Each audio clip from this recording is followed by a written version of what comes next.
Hello, everybody. Wrestling. A little unusual to just see us start right away, but we're gonna dive right into this one. We're planned, but things happen as you know, life happens. Um, we're planning on doing this last week, and had some things transpire that made that, so we had to push it back. So, but here we are with our Bad Blood 1997 retrospective. As upcoming Saturday, of course, Bad Blood's return to WWE, and we'll also see the anniversary of the original Hell in a Cell, which was quite a bit today, because it'll be exactly 27 years since this Bad Blood happened when Bad Blood this year takes place. Without further ado, of course, I am your host, Tony, and joined, as always, as of late, by my good friend, Eddie. Welcome to the show, man. Yeet. It's good. It's good to be here as always. We do miss our. Let's get off the bat. We do miss our Nacho Libre, John. Yes. And hopefully he'll be back sometime, maybe Saturday. So he could be with. We miss him. Yes. Said we had a week off, which was needed for certain reasons. But yes, we hope John should be here on Saturday to do our Bad Blood predictions show. But we're going to take you back to Bad Blood, as I said, 27 years ago, October 5th, 1997, from the Kiel Center. And quite the night it was, but when you talk about this Bad Blood, you got to talk about what was mentioned right at the. Unfortunately, that night they had found out they mentioned, but they announced that had passed away that afternoon. So it was a heavy night for many of the superstars, I would imagine, and talent all around. Oh, it definitely is, man, so long since Brian passed away. And if you watch NXT this week, his son was talking to Punk, and Punk mentioned his dad and how much he appreciated him. And Lexus was like, I want to do my own path. And that's more than, but Brian Pillman was one of these guys that were small guy, but hell of a heart. I mean, he's one of them wrestlers that, like, almost, if you look at it, he's one of them wrestlers that went too soon. I mean, that's for sure. He has so much magic, and I felt like if he would have got away from all the painkillers and all that, from all the injuries he had, he would have been really good. I agree. This night, of course, Brian was scheduled to face Mick Foley's alter ego, Dude Love, as well. So we got a couple extra matches that were booked on to fill in that spot. Quite interesting take to get to that. I'll go back through that here real quick. Brian had been part of the Intercontinental Championship tournament leading up to Bad Blood. Dude Love competed in the first round, and Pillman had won by disqualification, losing by DQ in the semifinals to Owen. Of course, the Hart Foundation, and we'll talk about it, of course, very close with Brian. He was a part of the Hart Foundation that year as well. Imagine how they were feeling having to compete as four other guys of the Hart Foundation were partaking in this show, even though one of them didn't wrestle, but he was still seen during this show as well. Oh, most definitely. I mean, whoever, man, and I don't like bringing it up every time. Look at this. A 2-year span, we lost one. Mm-hmm. it is I know. amazing how much wrestling matches when somebody dies. I understand that you got to let the show go on, but sometimes maybe you shouldn't because you have to honor the guys, the performers. I always feel like with Owen and Pillman, they were top-notch athletes, and what would have happened, and like I said this to you, Tony, what would have happened if Brian Pillman didn't pass? What would the loose cannon look like today? Would he be in the Hall of Fame? I mean, we never got that say so because of what happened to him, and he's missed throughout the. When you look at Brian Pillman Jr., it's like looking at. It almost looks like the same image as his dad. He wrestles as his dad, which is scary. The new look for him, he looks like a porn star in Europe. He looks like something. It's quite the unique look, that's for sure. What the hell is that? What the hell is going on with that hairdo? Yeah, I don't know what's going on with that and the facial hair and all that jazz. You can kind of see there. I did pull up the Intercontinental Championship tournament because we'll get into the finals here eventually. You can already see who won, but here we're going to go through match by match as we go in. This was the 18th edition of In Your House at that point in time, of course. Bad Blood was. So we start off the show with the Nation of Domination music hitting, and out comes D'Lo Brown, Kama Mustafa, and Rocky Maivia, aka later known as The Rock, of course. Still was Rocky Maivia at that time. That was going to be a 6-man tag match. Their opponents come out as the Legion of Doom, but their tag team partner was supposed to be Ken Shamrock. The story that they told was that Ken Shamrock had gotten injured, well, first by Farouk in the tournament, but then they said he was in a match like the night before, I think, in a house show and got injured there as well. Re-injured himself or something. So he wasn't able to compete. I kind of wonder, and I don't think it really says on this page, I kind of wonder if Ken, as well as some of the other athletes like Mick Foley, might have just passed on this because of what happened to Brian that day.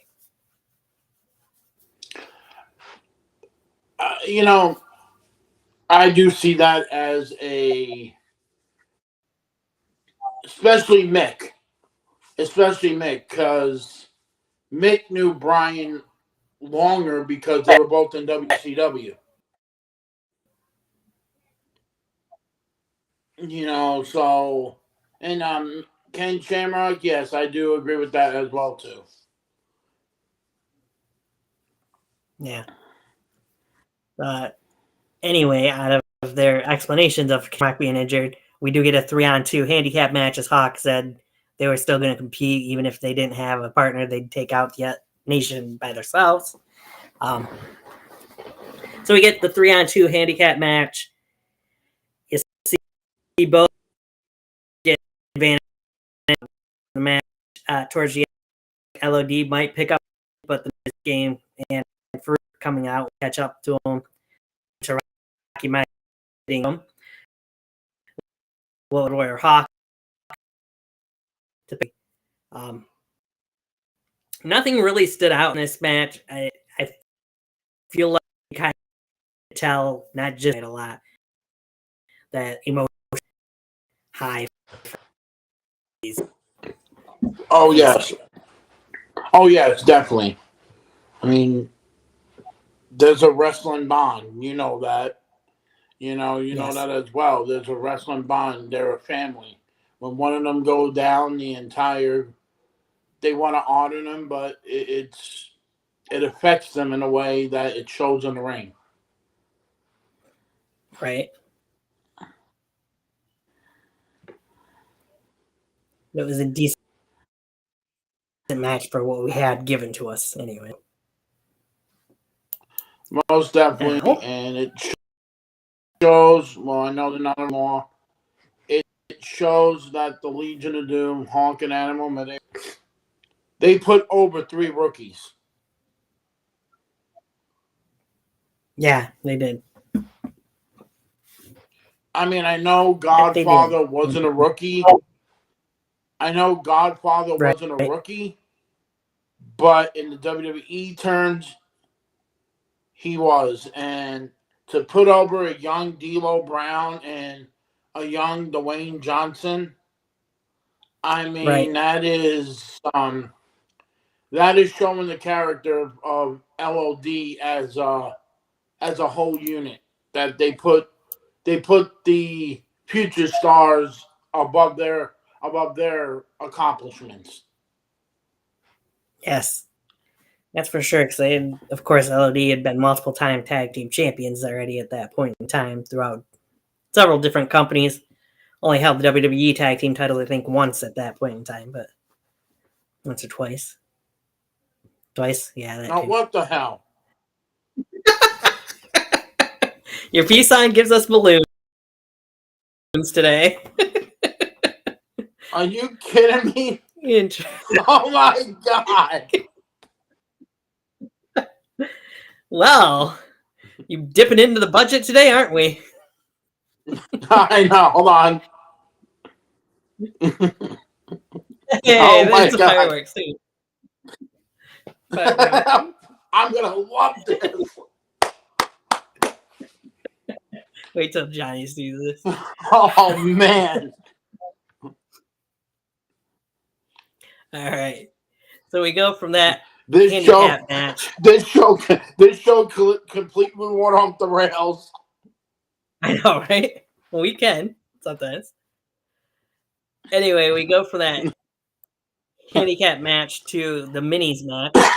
As you got Mosaic and Tarantula, the midgets match, if you will. Mosaic and Tarantula going up against Nova and Max Mini. This was back, of course, in '97 was when WWE seemed to really push the midgets or the small people, whatever you want to call them, quite heavily at times. And Max Mini was the main one that they seemed to really be pushing. I'm almost surprised they didn't have a title eventually shown up for that, but they didn't. This match was there. It's nothing really stood out except for they kind of went off Mexican rules, and if one person was out of the ring, then the partner just was legal in the ring for the most part. To be honest, I thought it was a cute thing when I was a kid, but it was to me it was just to me it was a special attraction. Right. I mean, This, at least they didn't face. At least they didn't face and Mini Mankind. right. That is true. I mean, if you looked at Mini Vader, Vader's white. Mini Vader was Mexican. It was like, okay, how did you get that? But it was Max Mini, man. That guy was really talented, and I always wanted to know who was, I'm not bringing him up because he wasn't with the company. Who was Doink the Clown's sidekick? I always want to know who Dink was. Right. That's a good question. Oh. Sometime though. Max Mini and Norris this was to fill in Brian Pillman later in the show.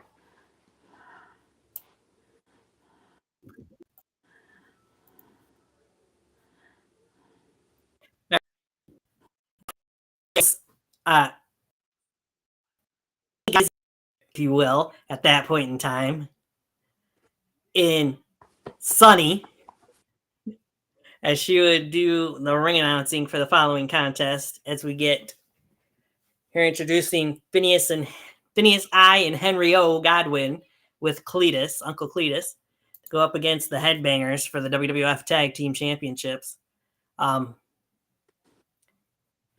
Just rewatching this last night, that tag team division was kind of hurting, it seemed like, at that point in time. You wouldn't think so, having LOD there as well, but to see the Headbangers walk in as tag team champions, and I mean, to lose them to the Godwins, which, not to take anything away from those two teams, but when you think of tag team wrestling back in the mid to late 90s, they could have went with other teams instead of those two, the tag team titles that had been in the company. Oh, I don't want to get started what I think about the okay, the Headbangers were good. I enjoyed them. But you're right. Yeah. The tag team division in that around this time was a filler. I mean, if you look back in the 80s, you had the British Bulldogs, you had the Hart Foundation, you had the Rockers, the Powers of Pain, you had the Killer Bees, you had one of the greatest tag teams of all, Demolition, the Brainbusters. They were stacked in the 80s. They were stacked in the Colossal Connection. I mean, you had Power and Glory. I mean, you had, and I don't want to keep saying this because it sounds really redundant, but I mean, you even had the Mega Powers, and they were only there for a couple of months. The Twin Towers. I mean, you even had the greatest tag team in Hulk Hogan's mind, the fabulous Russo brothers. Right. And my favorite, the comedy act, who didn't like the Bolsheviks? Yeah. What about the Bushwhackers? You know, oh, God. And Rhythm and Blues. Yes. Honky Tonk Man and Greg Namer. I mean, you had Strike Force. I mean, you had Tito and Martel. I mean, you had and then you go to the Bloodline, and then you had the Islanders. Right. I mean, I feel like WWE, they get good with tag teams, and then they drop off, and then they come back. I mean, look at the tag team division now. It's not good. Which is terrible to say because they've got plenty of tag teams on both Raw and SmackDown. They're just not using them that great on Raw. I feel like on SmackDown they're using the tag team division better. I mean, they do have a tag team ladder match tomorrow night. Yeah, I mean that's going to be good. And one thing I just can't figure out: you have the World Tag Team titles on Raw, and Finn Balor and DJ McDonough only has defended them titles once since they won. Yep. Right. Why would you put titles on a team in the Judgment Day and have them only defend it once, and then it's like, well, we don't know what to do with them. Well, maybe if you start building up, you got some great tag teams in NXT. Have them go up against tag teams in NXT. NXT is doing their tag team division right. I mean, other than the Good Brothers, because apparently they just lose every time in NXT. Yeah, which that's a whole other story, but I absolutely despise that. Yeah, I don't know what it is, but it's like, yeah, you got to lose, but thank you for participating. Right. Yeah, and it's not that Raw doesn't. Yeah. It's not that Raw doesn't have the tag teams because they've got plenty of tag teams. It's just like you said, they put the titles on Balor and JD, and they don't have anything planned for them to defend the titles. They're just holding those titles hostage, really, in this sense. they should just drop them to one of the other teams, because there's like 8 or 9 other teams on Raw that could be tag team champions and could actually. Most definitely. But my question is, with the way the tag team division's already treated, how's it going to look starting this upcoming Monday when Raw drops down to 2 hours every week? Really slim. Yeah, that's my thinking. And here's the other thing that really grinds me. And I'm gonna say it again. You have your women's tag team champions hosting Bad Blood this Saturday night at 6. And you're having what's left of Damage Control challenging them for the titles. Put them on the goddamn show. Right. That they should. They're not going to, but they should. No. And here's another thing that made me, and maybe we'll see different expecting about this. Next Monday, Sami Zayn gets his title shot against Gunther. Why is that not on Bad Blood? Because they already got 5 matches, and Triple H doesn't like doing more than 5 matches. Well, I'm sorry. Take one of them off. Except for on the big 4. Take one just of the put shit the 6 matches. Okay, the 5 matches are the tag team, the Hell in a Cell, women's, and Damian Priest match, right? Yeah, you're missing one, I think, in there, but which one is that one? The women's title. Oh, both women's titles. You're right.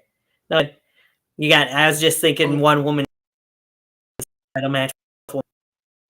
Okay, so Nia Jax could wait for another week to defend her title with Bayley. Yeah. You think you would want to?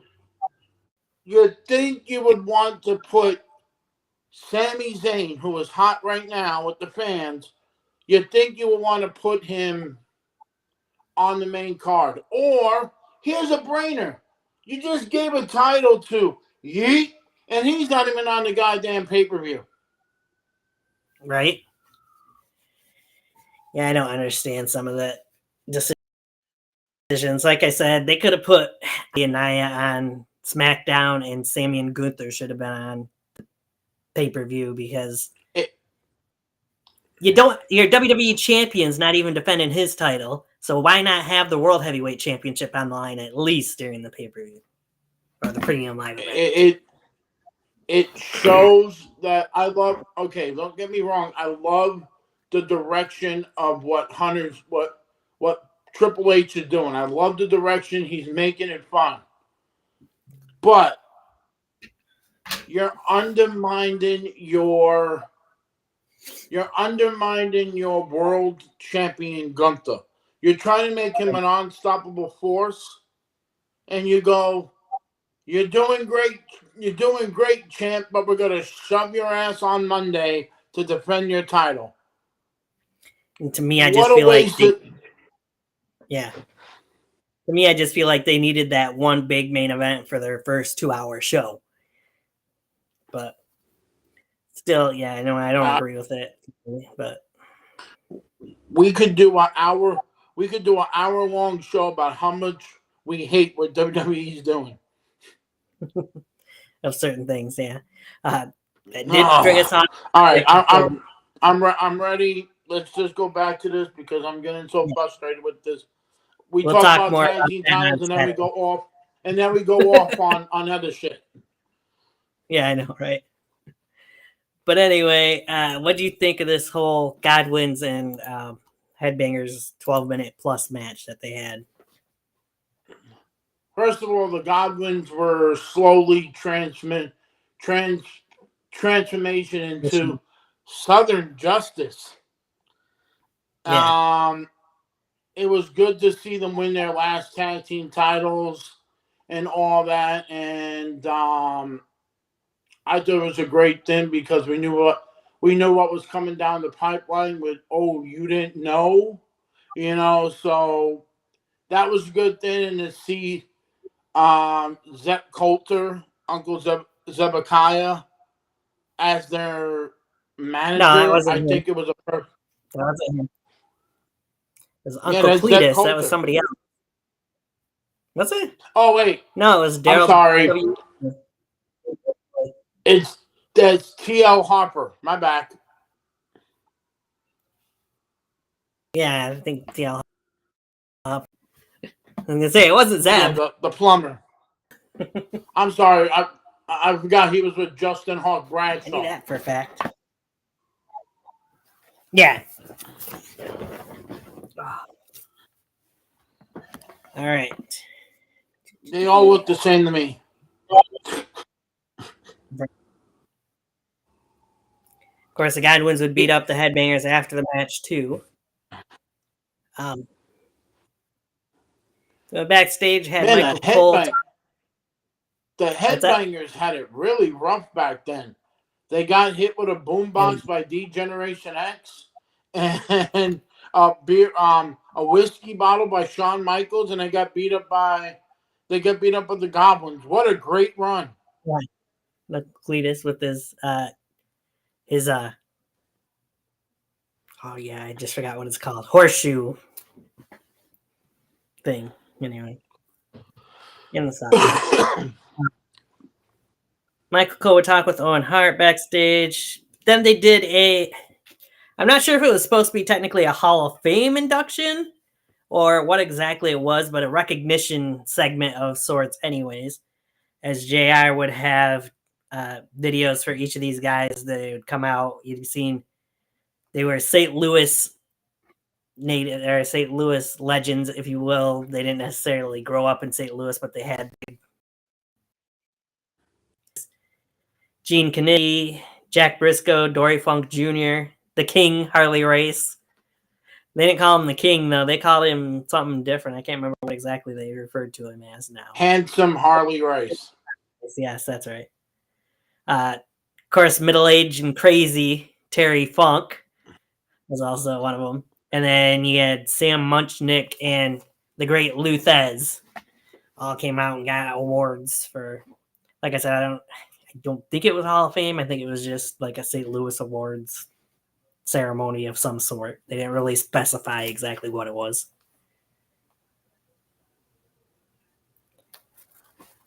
But it was interesting to see those guys come out. I personally, because they talked to Owen before and because of what match was coming up next, thought that Steve would have came out and probably gave a stunner to at least one of those legends, but that didn't happen. Oh my God.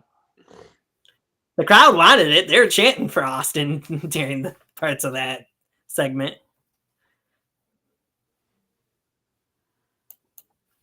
But anyway, that leads us to the Intercontinental Championship match. Farouk would go one-on-one with Owen Hart for the vacant Intercontinental Championship. To bring you up to speed, Owen had the title going in, I want to say it was SummerSlam? Or was it after SummerSlam? No, I think it was at SummerSlam. It was SummerSlam. Yeah.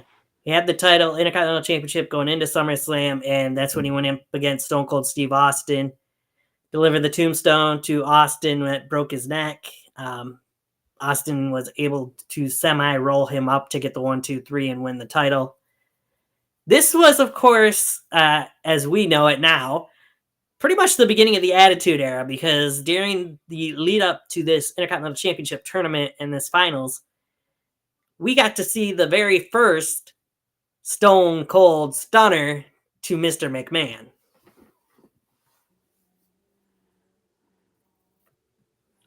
Yes, you did. It was great. So we got Owen and Farouk that managed to get all the way to the finals. Go through this real quick. Owen had beaten Goldust by DQ in the first round, Brian Pillman by DQ in the semifinals. Farouk beat Ken Shamrock.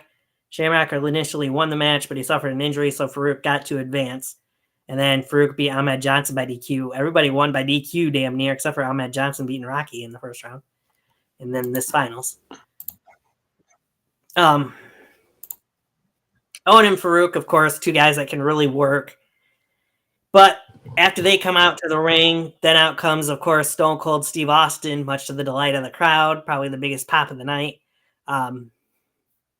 Even bigger than a Road Warrior pop, for that matter. Austin bringing out the Intercontinental Championship, tossed it at Sergeant Slaughter, I believe, at the time, or tossed it at Vince, whoever first. But Austin made himself very well known out that he was out there at ringside, between getting on headset at the English announce table, regular announce table, then over at the Spanish announce table, then at the French announce table. He'd be the one to ring the bell to start the match. Austin was just all over the place, and including at the end of the match, hitting Farouk with the Intercontinental Championship, leading to Owen getting the 1-2-3 as the Anvil Jim Neidhart was out there distracting the referee. It was all that went on. And I felt like really even before Owen and Farouk started fighting here, I don't think it was just Austin being out there that seemed to get under him. This had to have been really hard for Owen, because I know Owen and Brian were very close friends at that point in time. Oh yeah, it was. They were best friends. I mean, they were just like Owen and Brian worked really good as a tag team in the house shows. Because a couple of weeks before, I remember because I went to the Garden, and it was a tag team match. Pillman and Owen against Austin and Do Love. And Yeah. Owen and Pillman worked really good. They worked really good together. I mean, but yeah, the Austin era was getting into full swing, and anywhere Austin place was loud. I mean, that Yeah. man was Austin gets that big pop. But back then, man, that thing was so loud that your ears ringed. I mean, that's how much Austin changed the world. Yeah. No doubt about it. Like I said, it was a decent match. You just could tell Owen and Farouk Ron weren't necessarily in the right mindset, and they could have had a better match between the two under the circumstances. It was good for what we got to give Owen the title back. For an Owen Hart match only goes 7 minutes. That's when you know that was not an Owen Hart match. Right. Owen matches usually go longer. All right. And then next we got the other filler match to fill in for the Dude Love and Brian Pillman match. You got 8-man tag action, as we've got Los Boricuas, of course, being led by Savio Vega, as well as with Jesus, Jose, and Miguel Perez Jr. going up against the Disciples of Apocalypse, Crush, Chains, 8-Ball, Skull. These two factions were going head to head for a lot of that year. I do remember that very much so. I believe, I won't swear to it, but I believe they even had a match at Survivor Series the following month. I believe in a traditional Survivor Series elimination match. This match between these guys was a bit chaotic. Of course, Chains, he was known that was Undertaker, as we've talked about that SummerSlam. Somebody that would get something out of it looked a lot like Taker. He did take a lot of his time in DOA was pretty much his only push or anything that he had in WWE. But this match was all right again. And no, I'm good. But match was good. The DOA got the win as Crush got the victory for his team over Jesus, I think, but I wasn't sure.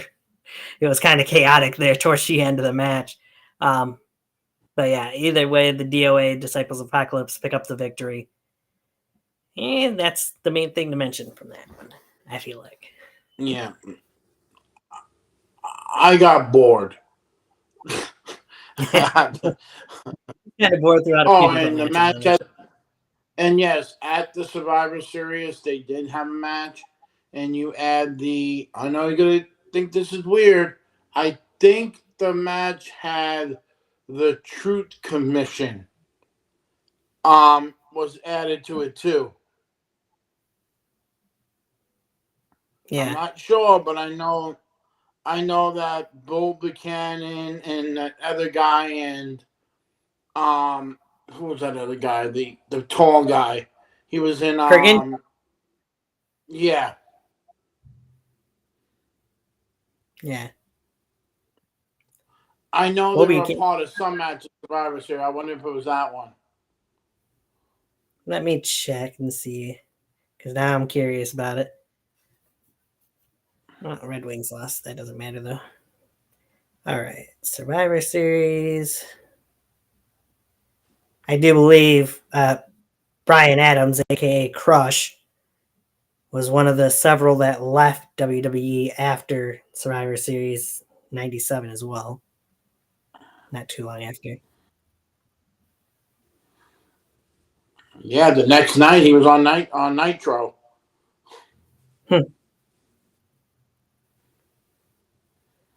Ooh, I forgot about Bradshaw and Wyndham being together.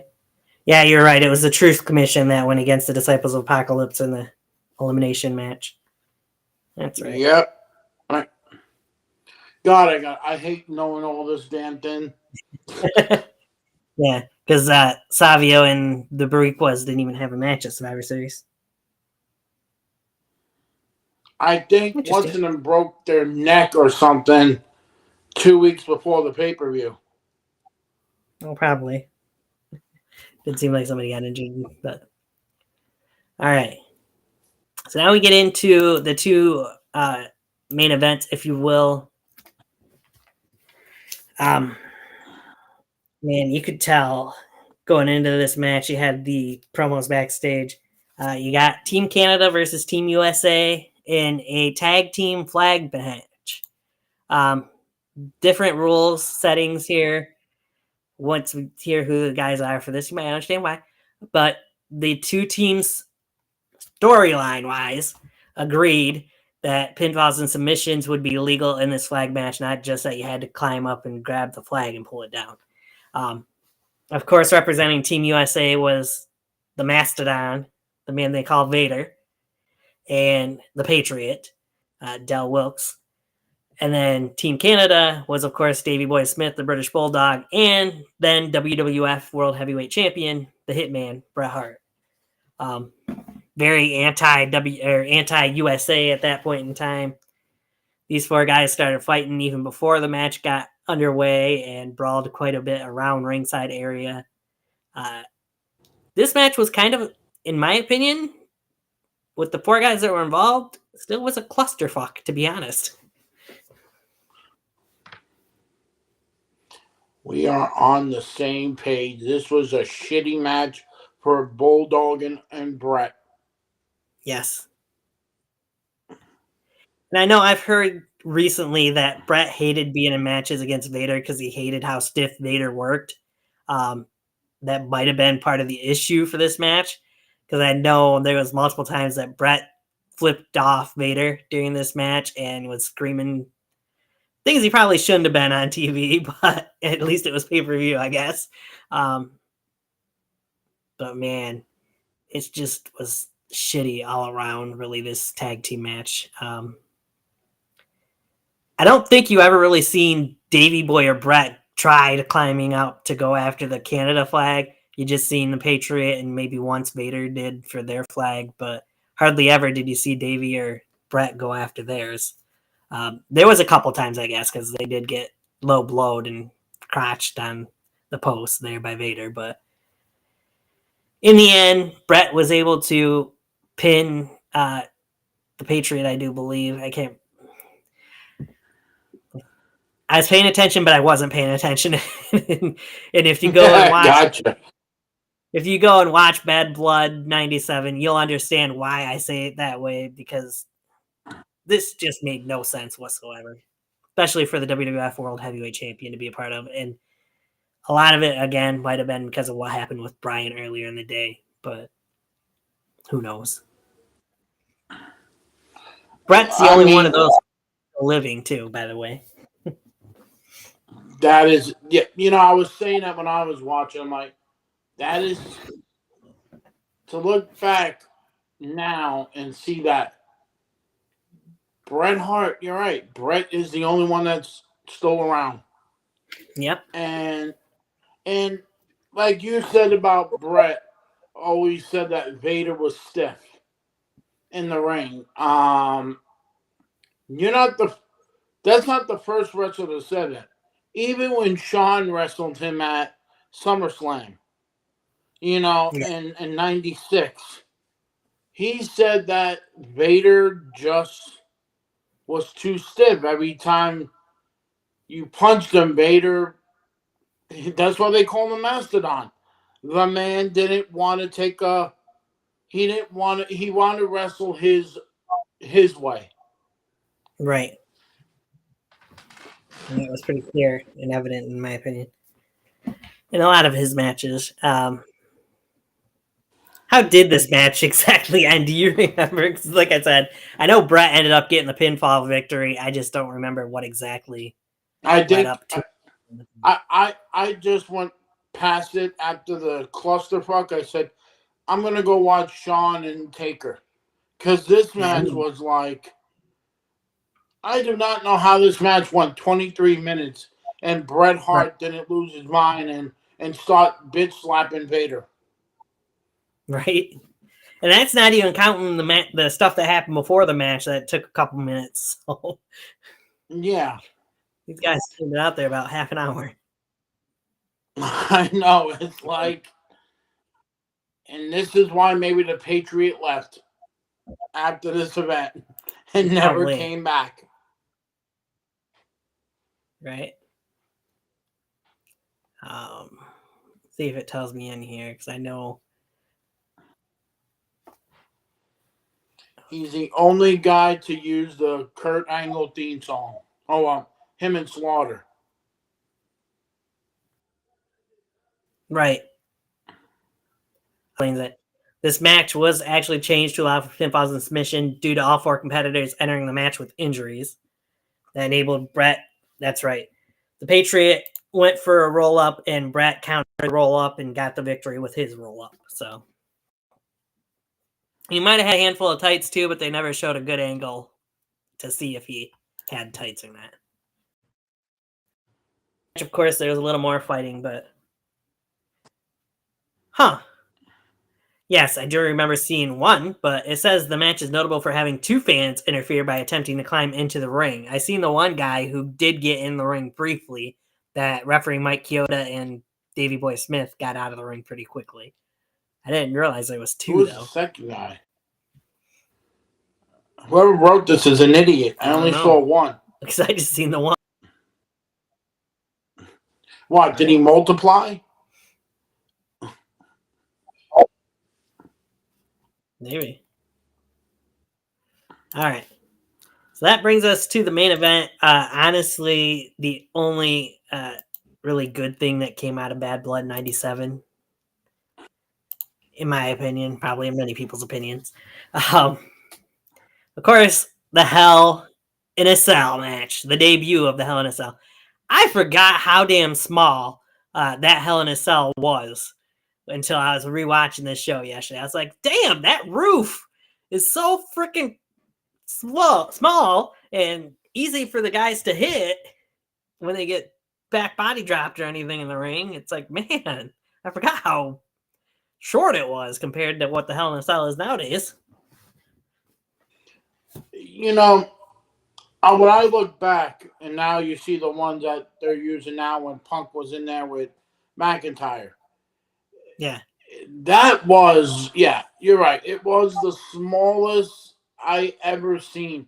To me, the when they get back body drop, it almost looked like, to me, it was a little bigger to me than the War Games cage with Yeah. WCW, because Right. that cage was even, that top was even small. That top was even smaller. That when Nash tried to do the jackknife, you can see Luger holding on to the thing because there was Right. not enough room to adjust. But yeah, but Right. Hell in a Cell, man, that was still to this day, man. That structure has a lot of memories. Oh yes, it does. Um, they put it on there, but for anybody who doesn't know, of course, the then WWF European Champion, the Heartbreak Kid Shawn Michaels. This was the early days of D-Generation X, by the way. They had just formed together. They weren't even called DX quite yet then. Um, he would come out. He had Triple H in China coming out, and Ravishing Rick Rude would follow in out as well. But they would all be forced to leave the ring. The cell would eventually lower after Shawn finished his entrance to bring out the Phenom, The Undertaker, of course. This was a great Hell in a Cell match for the first time ever. You got to see Shawn bleed. Taker controlled a lot of this match. Shawn had spots, though. But once Shawn decided to deck and continue to deck that cameraman, because I'm sure he was actually a plant. You kind of could tell what Shawn was trying to do there. You knew he was trying to get it so that there was a way to get outside of the cell, even though you weren't supposed to be able to get outside of the cell. It was supposed to keep you in and everybody else out. But we did see the cell door get open so Sergeant Slaughter could come in and get that plant out of the cell, which led to Shawn leaving the cell and then Taker leaving it as well. Now, once those two fought outside the cell, Taker catapulted Shawn into the cell, but I feel like, and that's when you pretty much see that Shawn was bleeding, but I think it was the shot before that, the kick, the boot, or whatever it was that Taker delivered, that actually busted Shawn open the hard way before he even sent him into the cell. I definitely agree with you. I think it was the boot that caught him, because Undertaker had some like metal stuff on them boots that was sharp. So yeah, I agree with you with that part.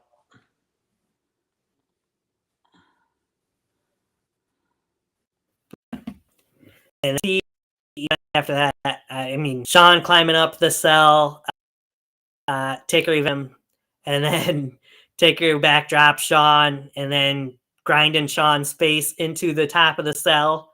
You can see the blood there, leading to, of course, those two fighting over to the side, and Shawn trying to climb back down, but gets stopped by Taker, who then stomps on both hands, and Shawn takes the short fall, really, when you look at Hell in a Cell matches since then, through the Spanish announce table. Interesting reactions you get from the crowd and from the announcers from that spot. Then Taker getting Shawn back up, and Shawn pretty much tripping over the cords, trying to get himself free to continue on in the match from all the cords from the announce table, from the TV monitors and everything, to them two eventually getting back into the cell. Shawn had used a chair a few times earlier in the match on Taker. Taker would deliver a hellacious choke slam off the top rope to Shawn, and then would go out and grab a chair and delivered a little bit of payback with the chair shot to the over the head of Shawn Michaels, which was a lot to do with what led into this match, because Shawn had busted Taker open from ear to ear with a chair shot a couple weeks prior on Raw. But of course, then after that chair shot, gives the cue for the tombstone to end the match. But what happened at that point, John or Eddie? Thinking of John here. Well, it's gotta be Kane. It's gotta be Kane. debuted.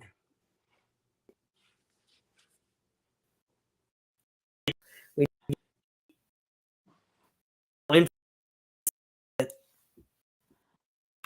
pretty much can't make the. That's the image. You can't forget.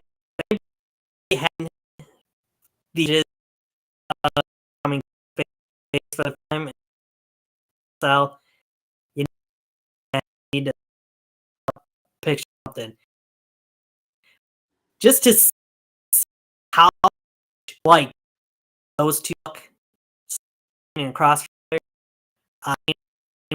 But you could see he felt the same as unreal. You would have questioned if you didn't think that. You would definitely question if these two.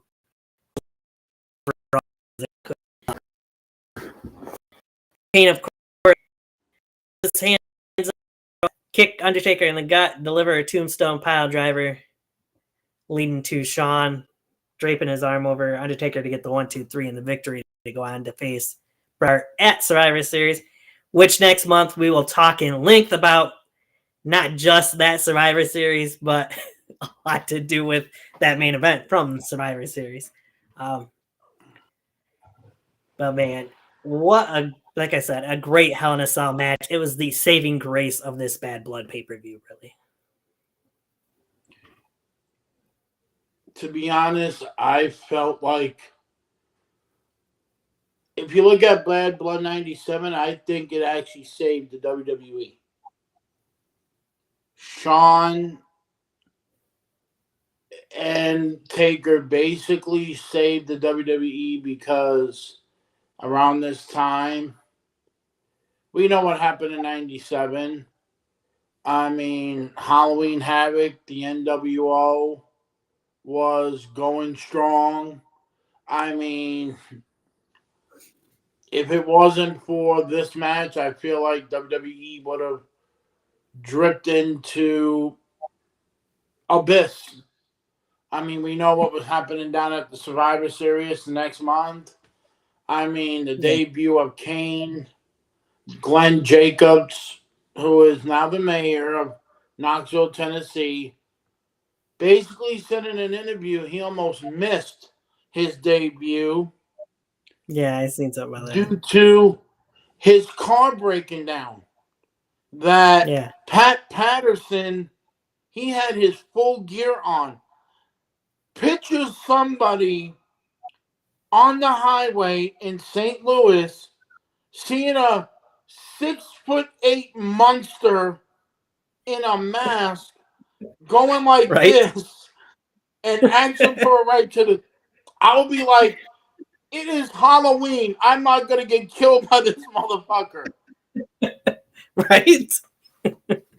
4 weeks before Halloween, yeah. No.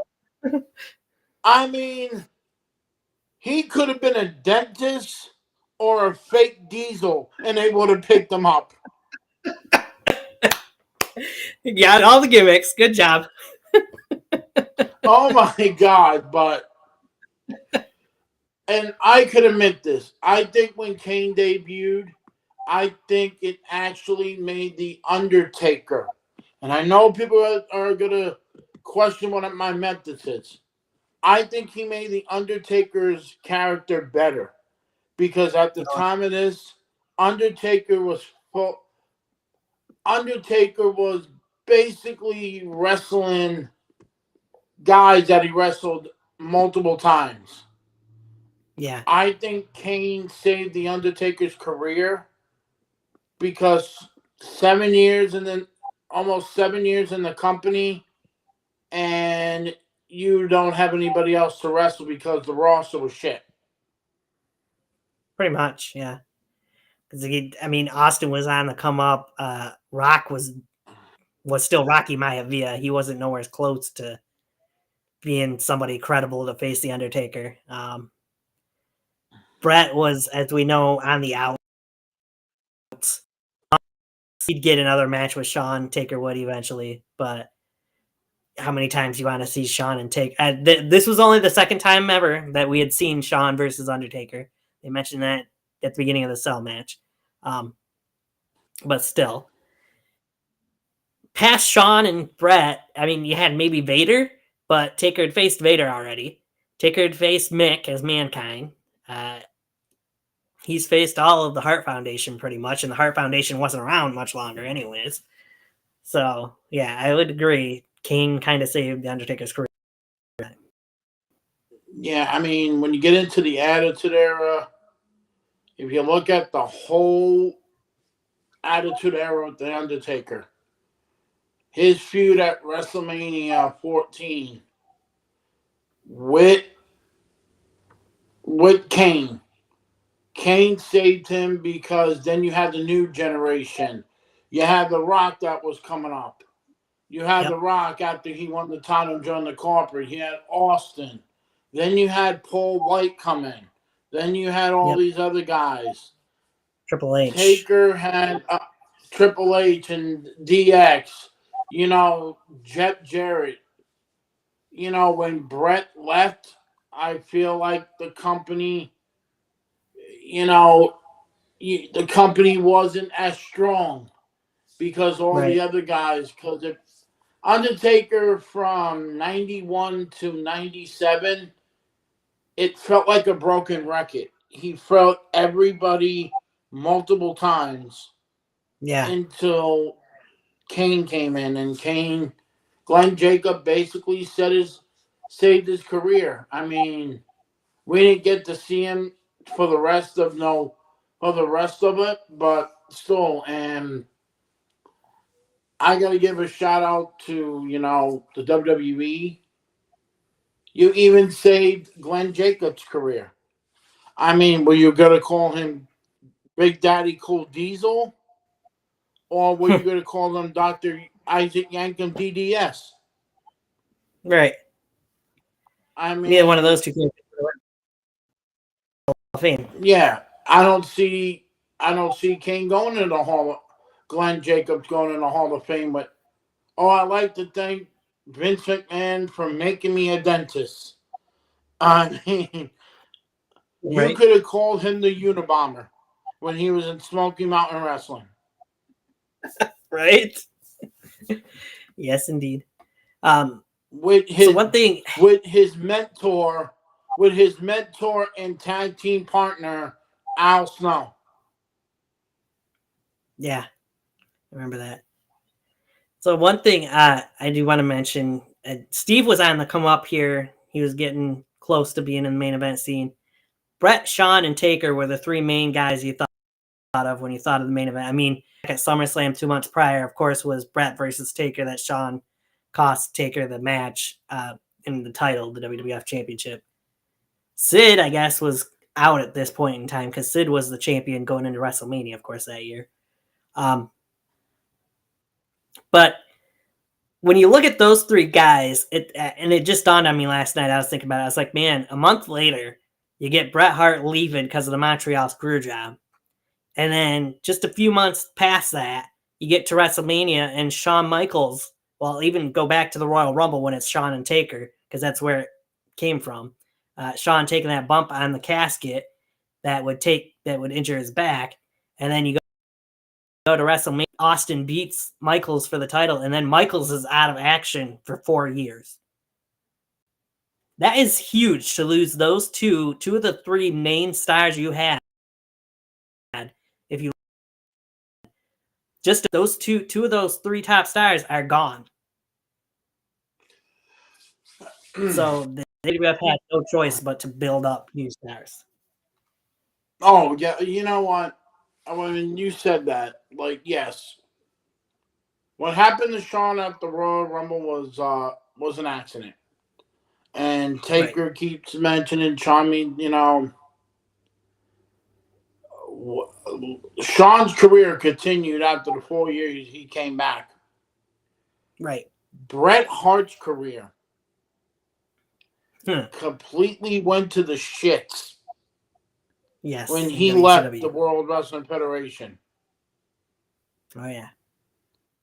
He was, and I'm going to say this, and I love Bret the Hitman Hart. When he went to WCW, he became Hulk Hogan's bitch. Oh yeah, I'd agree. Fully agree You with that. had Bret Hart, and I say that, and I'm going to say this now because I know we were talking about it. Fresh off the Montreal screw job, you had a pissed off Bret Hart. Eric Bischoff could have been like, this will make us money and destroy Vince McMahon at one of his own guys that he just screwed. Let him talk about, let him air it out on live TV. No, you had J.J. Dillon make him a special guest referee. Yeah. Of all things. Like really. Wasted opportunity. Even Bret said in interviews, Bischoff didn't know what to do with me because he was up Hulk Hogan's ass. Right. I believe it. It's all kinds of craziness. But most definitely, but like you were saying, the landscape changed after Bret and Shawn got hurt. Bret left, Shawn got hurt, and then you had the rise of Austin 316. You know, there's some stuff, and I know you might agree with me, there's some stuff we don't agree about with Vince McMahon. But what he did with the Austin era, that man's bank account got richer and richer each time doing the Attitude Era because he knew he had some young guns that were hungry. I mean, look at the crop. Look at the crop you had. You had the veteran and Taker. He was the leader. Everybody knows that. Right. When Shawn went down, Taker became the head man. Yep. Then you had the youngsters. You had the Outlaws. Then you had Triple H, and then you had Sean Waltman. Then you had Austin, The Rock. You know, you had some veterans, D'Lo, Mark Henry. I mean, you had Ron Simmons, but he wasn't a leader at the time. He was still trying to figure himself out. Right. That he was.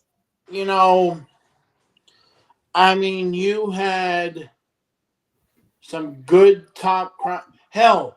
You turned Kamal Mustafa into a pimp, and that motherfucker made you money. Yes. I mean, they did who still have. didn't want to hop aboard the whole train? Who didn't want to talk? Who didn't want to hop aboard the whole train every week on Monday Night Raw? Exactly. I know I did. Right? Yeah. I mean, may he rest in peace. We damn sure know Tim White wanted to do it too. Yes. Yes, he did.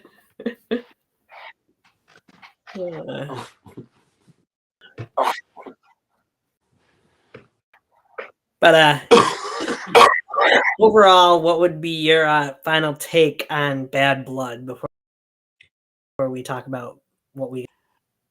Okay, so my final grade for, I give it a 5 out of 10 because I give the Shawn Taker match a 5 stars.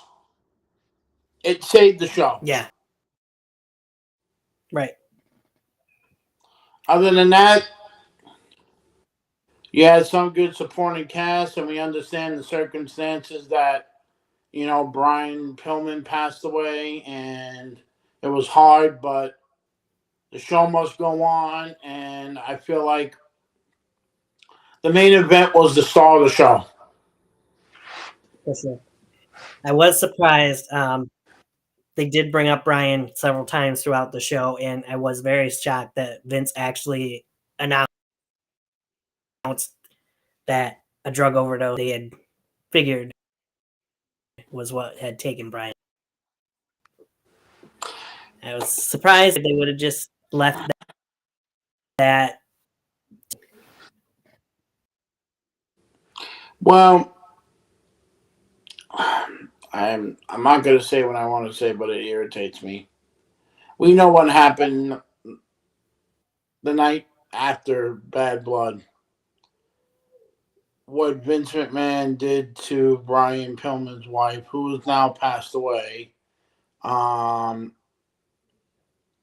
woman just lost her husband, and he's like, "Did you know he was doing this in that stupid ass interview with her?" And it's like, "You're doing this for ratings." It just Right. aggravated me that he made an ass of a woman that didn't know where her life went. And if you look at the Brian Pillman documentary, we know what happened to her. She went into a tailspin and started taking narcotics because Right. she didn't know what was, and she treated her kids like shit. But thank God that Brian Jr. and his sister are who they are. They're great people, and they help their community. It's just Vince McMahon was an asshole on this. He should have just left it alone and not saying anything about what Brian died. I think it was a low blow to the Pillman family, and he just didn't give a rat's ass. Yeah, I mean, he had mentioned earlier on that they had suspected there was no foul play. That's all they needed to leave it at on air. They didn't need to mention exactly what they were at that point in time because, of course, he didn't have the toxicology report back. They didn't need to go off and say, "Hey, they're pretty sure that it was a drug overdose." That no reason for it. I mean, at No. least at least he kind of learned from it, I guess, years later when Eddie passed away. And we know now, obviously, that it was a drug overdose for Eddie as well, but they never mentioned that on screen when they did the Eddie Guerrero tribute, and rightfully so, because the Guerrero family out there for everybody to hear on national television, just like Pillman's didn't either. No. Like me and you are very dedicated wrestling fans. We know that it's an entertainment, but to do that on a live show, and then 3 years later, another a Hart family member, he let the show continue after Owen's blood was on the map. I just feel like Vince McMahon, thank God he's not in power now, but damn it, is this what you do for ratings to keep your show moving? Like, oh, he died. Okay, great. Oh, there's no foul play. Great. Oh, he took drugs. Like, shut up and just leave it as it is. Don't Right. mention anything else. It's like I still think that Brian Pillman should be in the WWE Hall of Fame. The man No, had I a agree. great career. You He know, did. there's some wrestlers that I would love to talk about with a show that we should do. Who you think like go down the list and see who should be in the Hall of Fame because sometimes, no offense to Coco Beware, but what the hell did he do? Right? He Exactly. he played with a bird. Yeah. He's the bird The man. Bushwhackers. I mean, I like Coco. I met him as a kid. Really nice guy. Loved his Right. James Brown look. But Vince used him as a sideshow, and that was wrong. Right. What did the Bushwhackers do? They ate sardines and licked your face. And you're Pretty much. Hall of Famers? Are you fucking stupid? You have Demolition, that is one of the greatest tag teams to hold the tag team titles for certain days until the New Day and the Usos broke it. They're not even in the damn Hall of Fame. Like, this is where I get irritated from it. Yeah, no, I don't blame you. There's definitely needs to be something different with the Hall of Fame, but it is what it is. Maybe this will change that. be the year. Maybe next year will be the year we finally get people that deserve to be in the Hall of Fame under the Triple H era. Hopefully. Well, that moved that over there. It did. Sweet. But that's a whole other story. Blood, I would agree with you. Probably 5 out of 10. That main event was the only thing worth mentioning, really, from it. If you go back and watch it, you'll agree with us that it's the only thing worth rewatching. You'd be better off greatest collection DVD that I've got and watch the hell out of stuff. Medicine through all Bad Blood. So that was Bad. Of course, 27 years in the making. The anniversary this upcoming Saturday, of course, of the first Bad Blood will be this year's Bad Blood. 5 matches. Talked a little bit about it as we went on the air. Before we went on the air, we will give our discussions, our predictions for all of that. From what I am hearing, there could be some big surprises in store for Bad Blood, though, this Saturday, excuse me. Of course, that's a special start time at 6 p.m. Eastern time. The countdown shows on our prediction show. We will go live at 4 p.m. is the plan on Saturday. Take us about an hour or something like that. I mean, this is October. What is the big actually talk about when it comes to October wrestling, Eddie? Well, Tony, we are going to talk about a pay-per-view that's not WWE in October, only an NXT version of it. We are going to talk about Slim Jim's Halloween Havoc. Yes, indeed. Halloween Havoc, of course, the Halloween Havoc. We will talk in depth about that at some point in time this month. You'll notice probably a change in the days that we might be doing some of our shows. My days off from work change now as of this upcoming week. So we'll see. We still will be able to do it on Thursdays if I'm not closing, but yeah, we'll see what happens. But yeah, good things coming. Said first this Saturday, Bad Blood. We'll have our Halloween Havoc show. We'll probably throw it as well, but you just have to stay tuned to the channels and see where we end up. What I'm waiting for, and nobody knows this, but your friend who sent us a copy of his card subject to change. Yes. We might be doing that pretty soon to do a retrospect of, a live reaction of what we thought about the thing with your friend. And I did see the post. Yes, I am a riot. Thank you so much. And all that. And yes, I did, and I meant when I said I would love to see more. And yes, and I did meant and I hope he understands this. He does have a guy that looks like Jerry Lynn, made a comeback, and all that. But I look forward to doing that show with you, and when he sends you that link, I'll watch it, and we're gonna have great times talking about the Great Lakes Association. Yes, the WWA, Great Lakes Wrestling. Yeah, I'm just noticing some other new things on here too. Sweet, nice. Anyway,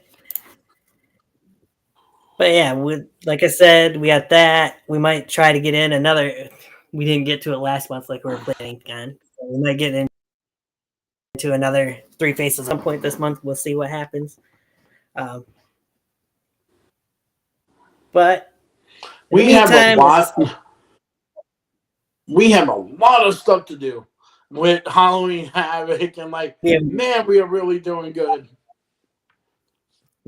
well, I mean, To me, we Tony, talked about that, but next. I'm gonna say this. I think right now we need a party. Oh, I ran out of balloons. Damn it! Oh, you used up all the man. Yeah, all right. But you think we got wait until next month? Oh my God, yes. Because of course, next month the show of Survivor Series retrospectives, as we'll dive into Survivor Series going into the Thanksgiving tradition, of course, the Saturday after Thanksgiving being the Survivor Series games this year. Quite interesting news that a certain head of the table, the tribal chief Roman Reigns, is supposed to be a part of every premium live event and every special, like Saturday night's main event, leading up from now until WrestleMania. So, wow. I know, right? You're supposed to have something big for Crown Jewel at Bad Blood this Saturday too. So we'll see what happens there. But yes, that's what to look forward to here on Tiger Talks Wrestling. We are going to cut it off here. We've gone a little over an hour, but we needed to talk about that Bad Blood. We will catch you guys on the next one this upcoming Saturday. Again, don't forget 4 p.m. Eastern time will be a lot of prediction shows for Bad Blood ahead of the show. Catch you guys then. Oh yes, and just a good reminder, we are going to be live at my house for Survivor Series. Yeah. Yeah. All right. See you guys later.